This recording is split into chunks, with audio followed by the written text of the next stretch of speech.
আপনি যেভাবে আচরণ করছেন আমার খুব খারাপ লাগছে আচরণটা। আমরা তো এখানে কারোর সাথে খারাপ আচরণ করি না, কিন্তু আমাদের খারাপ আচরণ বা আমরা রুক্ষ আচরণ করতে পারি না, এটা কিন্তু ভুল।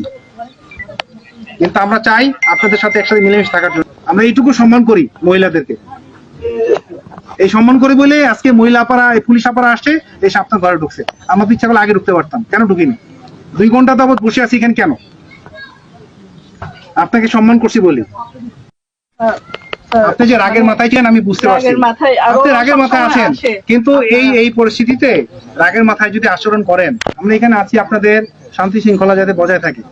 এখন আপনার হাজবেন্ড যে কাজের সাথে জড়িত, এইটার জন্য আপনি একটা মানসিক কষ্টে আছেন, এই জন্য বারবার আপনার কাছে লোকজন আসে, সেটা আমি বুঝতেছি।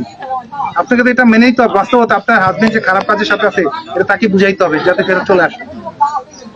বুঝেন নাই দিদি? আমি কিন্তু ওইভাবে বলছি, আমাকে বলছে যে স্যার এটা জিজ্ঞেস করবো বাড়িতে আছে।